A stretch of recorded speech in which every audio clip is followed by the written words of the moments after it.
Super full na. Okay. So, evening primrose. Evening primrose can help with your hormonal imbalance that causes the signs of menopause and andropause. And it also gives you stamina, and it gives you the correct metabolites, minerals, vitamins to boost the normal flow of your hormone para makorek yung mga nararamdaman nyo. Tama? Okay. One word. Vitality.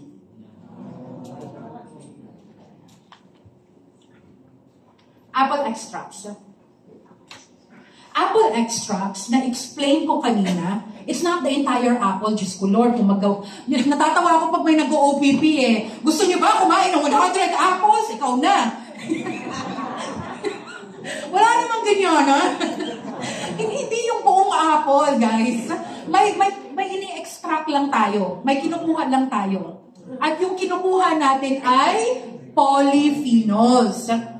Because polyphenols are organic. And its main job is to lower blood pressure. Helps with your sugar. It helps fight the free radicals. Ano nga ulit yung free radicals?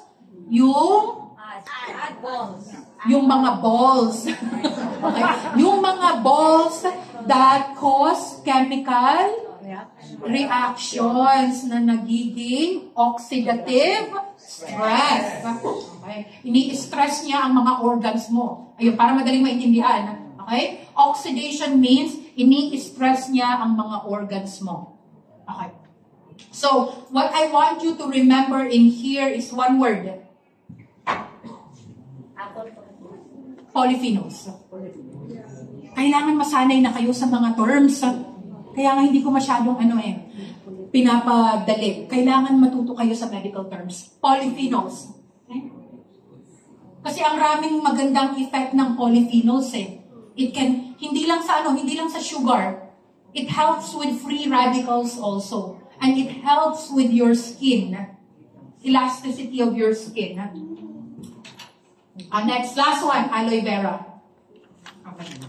Aloe vera, that's why it's so... Di ba halos lahat na lang pwede aloe vera? Yes. Pwede sa buhok, pwede moisturizer, pwede sa sugat dahil antibacterial, pwede sa lahat. Tama? Yes. Okay. Reason, they are the most complete type of nutritional complex na kailangan ng katawan mo. Kasi minsan, yung mga kinakain mo, kahit anong well and balanced diet pa yan, wala dyan yung nutrients na kompleto. Pero for some reason, halos lahat yun nakikita sa aloe vera. One word, nutrition. And we come to the end. Palakpakan naman natin sa libo natin.